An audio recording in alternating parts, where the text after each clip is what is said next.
Hello tout le monde, bon bienvenue dans ce nouveau vlog. Aujourd'hui je vous emmène avec moi pour une partie de la journée.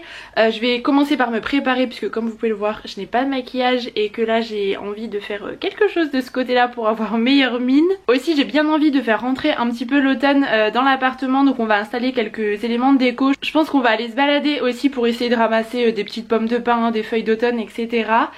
J'ai un DIY de l'automne aussi en tête et cet après-midi j'aimerais bien faire un petit peu de pâtisserie. Donc voilà globalement pour le programme de la journée. Aujourd'hui il fait un temps magnifique, c'est le retour du soleil et je peux vous dire que ça fait vraiment du bien au moral notamment.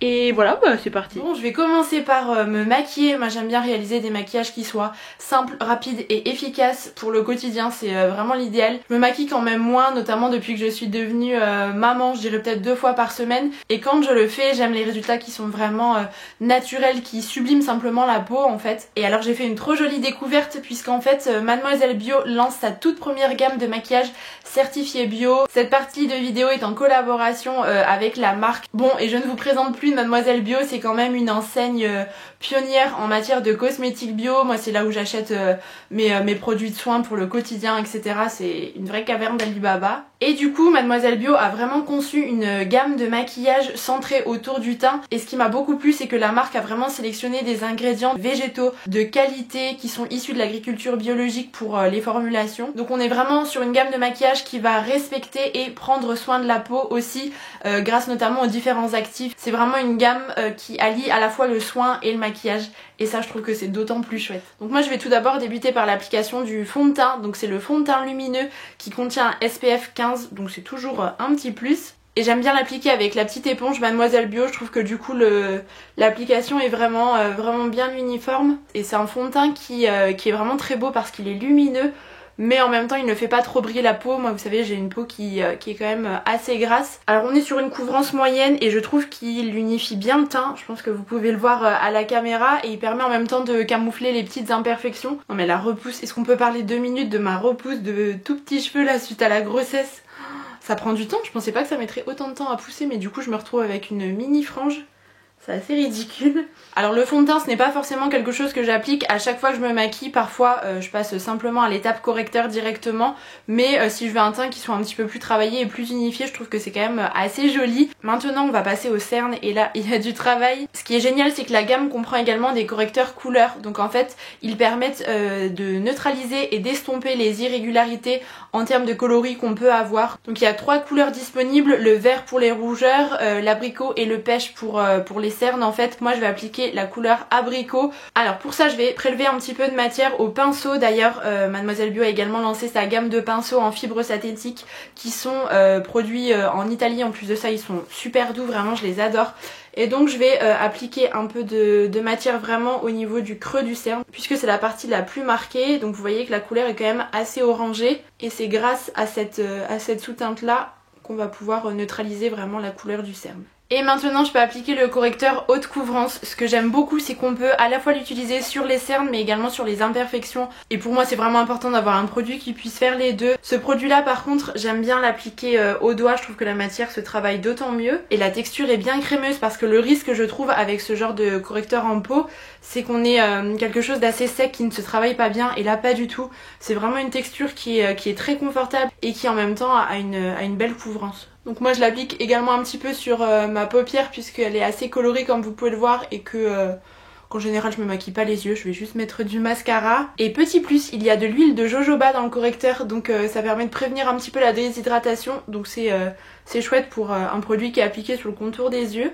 Et pour fixer tout ça, je vais appliquer un petit peu de poudre de finition avec le gros pinceau poudre. Celle-ci, je l'aime tout particulièrement parce qu'elle est relativement fine et pour moi c'est primordial dans une poudre libre comme ça parce que ça va éviter en fait les effets de matière. Celle-ci elle permet de flouter en fait un petit peu les pores, le grain de peau et de lisser un petit peu, mais elle n'ajoute pas du tout de couche de maquillage. Elle est vraiment particulièrement fine. J'ai une peau qui a tendance à briller et elle permet quand même de bien matifier la peau. Et je vais ajouter une pointe de blush, c'est vraiment mon produit coup de cœur je pense dans la gamme puisqu'en fait c'est un produit baume 2 en 1 qu'on peut appliquer à la fois sur les joues mais également sur les lèvres. Donc c'est une texture baume qui se fond vraiment très bien sur la peau. Moi je le travaille à nouveau au doigt et ça donne simplement un effet bonne mine. Et j'aime bien l'appliquer en tapotant, je trouve que ça donne un petit effet lèvres mordues, ça embellit simplement la bouche. Et je voulais faire un petit mot aussi concernant les packaging, je ne sais pas ce que vous en pensez, mais je les trouve particulièrement réussis, ils sont simples, épurés, c'est vraiment tout ce que j'aime.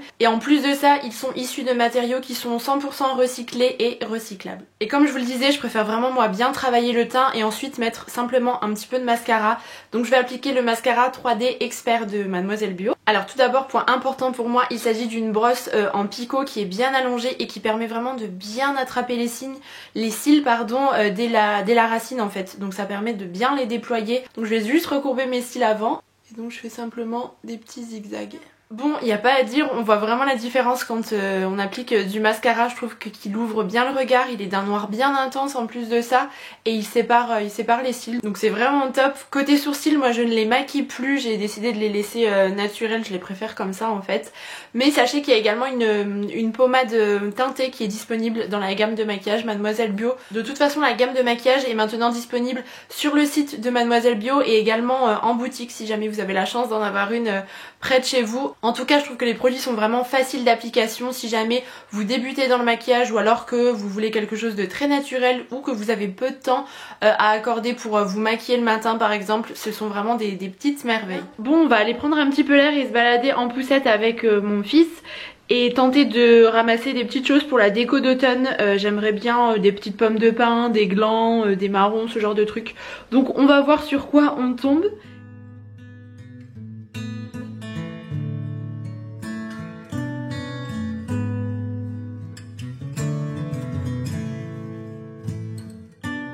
Bon, c'était bien sympa cette petite balade, je vous montrerai après ce qu'on a trouvé. Du coup, là je suis montée dans le bureau puisque je vais m'atteler à un petit DIY que j'ai repéré sur Pinterest pour faire des citrouilles en tissu en fait avec du rembourrage. Alors je vais prendre le matériel dont j'ai besoin, donc il va me falloir de la corde, des tissus, je pense que je vais prendre ces deux là, on va voir un petit peu ce que ça va donner. J'ai un camel en bas et il va me falloir mon pistolet à colle. Hop. Et c'est un DIY que j'ai repéré sur Pinterest et en fait ça vient d'une vidéo YouTube, donc je vous mettrai le lien de la vidéo de la personne concernée dans la barre d'informations parce que c'est pas du tout de moi pour le coup. Du coup côté matériel il faut de la mousse ou moi j'ai pris du rembourrage de coussin, ça c'est un vieux coussin dont je n'ai plus l'utilité donc je vais pouvoir la réutiliser. Des tissus, j'ai opté pour celui-ci en velours camel, en fait c'est un chemin de table mais pareil je ne m'en sers plus. Et des coloris un peu lin, je pense que ça ira bien avec la corde justement. Donc pistolet à colle avec des recharges de colle chaude, une paire de ciseaux, la corde ou alors de la laine comme ça et puis un élastique par petite citrouille.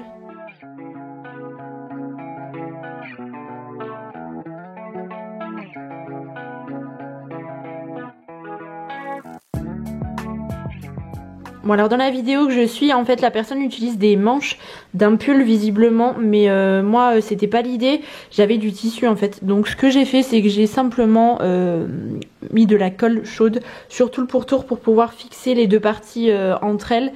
C'est un peu méthode bourrin hein, pour le coup, si jamais vous avez une machine à coudre ça sera plus propre, ça n'était pas mon cas donc écoutez on va quand même tenter comme ça. On essaye de s'adapter et parfois ça marche donc on va voir.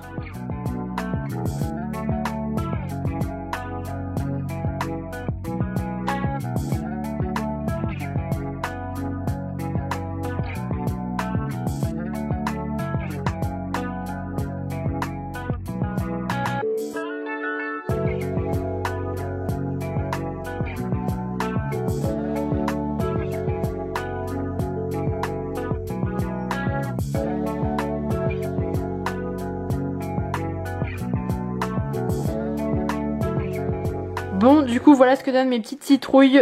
Concrètement je trouvais ça plus joli dans la vidéo que j'ai regardée. Je pense que les tissus que j'ai utilisés n'étaient pas forcément super adaptés. Mais écoutez ça fera quand même l'affaire, je trouve ça quand même mignon. Bon et maintenant on va pouvoir s'attaquer à la déco d'automne du coup. Je pense que je vais me cantonner à ces étagères là. Je vais peut-être faire un petit centre de table. Mais j'ai pas envie de transformer tout l'appartement non plus en mode automne, ça sera sympa. Donc du coup je vais retirer déjà ce qui se trouve sur les étagères. Et puis on va installer tous les petits éléments. Bon, je suis passée à l'Estanco local, c'est un petit concept store qu'il y a en Moselle où je trouve toujours des petites pépites. Et alors j'ai craqué pour ce bouquet que je trouve vraiment très automnal. J'avais envie de fleurs séchées mais dans des teintes beaucoup plus chaudes que celles que j'ai à la maison. Et alors celui-ci est magnifique, il y a vraiment différentes variétés, il est trop beau. Et j'avais fait sécher des feuilles d'automne qu'on avait déjà ramassées. Moi je les place dans des livres en fait à plat. Je faisais ça quand j'étais petite et ça me rappelle des trop beaux souvenirs à chaque fois. Mais c'est un petit rituel pendant l'automne et je trouve que ça fait des super jolies décos. Ça coûte absolument rien et j'aime beaucoup le rendu.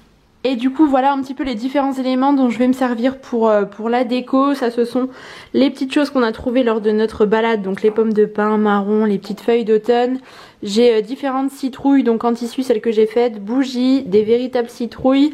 Ça c'est une couronne que j'avais réalisée en vidéo d'ailleurs il y a peut-être 2 ans je crois. Et je pense que je vais aussi l'utiliser peut-être avec des bougies, je vais voir. Et le trop joli bouquet que je me suis offert aujourd'hui. Donc bah let's go!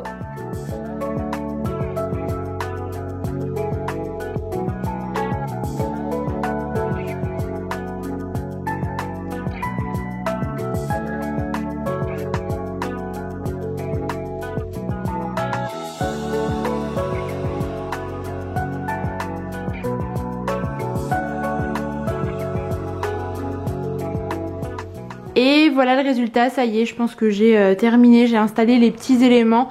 Je trouve que c'est suffisant, ça fait penser à l'automne mais en même temps c'est pas trop chargé non plus. Pour info, les étagères viennent d'Etsy, on me pose régulièrement la question. Donc ça c'est un vase qui vient de chez Stocomanie il me semble.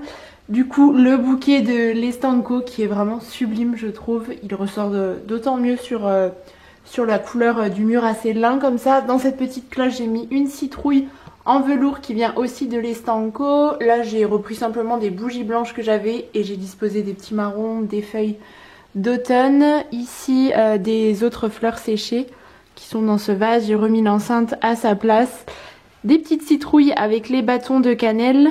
Ici j'ai placé cette bougie avec ce coloris de vert un petit peu ambré comme ça, je trouve ça vraiment très beau. Une petite feuille séchée aussi. Et ici il y a une accumulation de citrouilles. Bon finalement les petits DIY je trouve que ça va, ça passe encore, ils se fondent un peu dans le décor.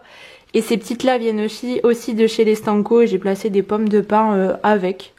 Et sur la table basse, j'ai simplement disposé la couronne, vous savez que j'avais réalisé, j'ai ajouté des petites pommes de pin et j'ai placé des bougies blanches au milieu comme ça si jamais le soir on voudra les allumer. Ça sera bien chaleureux, en tout cas je vous mets la vidéo DIY à l'écran si jamais voilà, vous souhaitez reproduire cette petite couronne. Bah écoutez, je suis plutôt contente d'avoir décoré par petites touches pour l'automne à la maison. Je trouve ça vraiment super sympa. Avant vraiment d'apporter les éléments de déco pour Noël, on a le temps, hein, c'est pas tout de suite. Mais voilà, j'aime vraiment beaucoup le rendu. Dites-moi dans les commentaires si vous décorez vous aussi un petit peu pour l'automne chez vous, si vraiment vous faites la totale partout dans la maison ou si par contre vous ne faites rien du tout, je serais curieuse de savoir. Bon, j'avais très envie de préparer un gâteau, ça fait longtemps que j'en avais pas fait un et je pense que vous allez tout de suite deviner de quoi il s'agit. Bon, j'ai préparé tous les ingrédients, farine, noix, poudre d'amande, sucre, beurre, sucre glace, les œufs. Côté épices, moi je prends du 4 épices et de la cannelle, je trouve que ça parfume vraiment bien le carrot cake. Le jus d'un demi-citron, des carottes et puis bah c'est parti.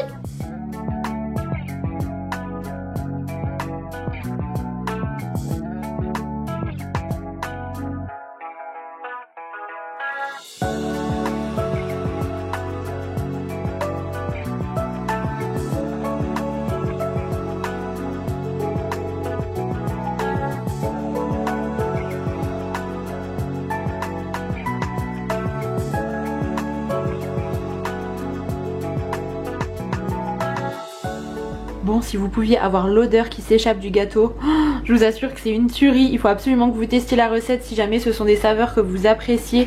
Vraiment, c'est une vraie merveille. J'ai trop hâte de pouvoir le goûter tout à l'heure. Bon, et je vais le laisser un petit peu refroidir et ensuite je mettrai le glaçage par-dessus.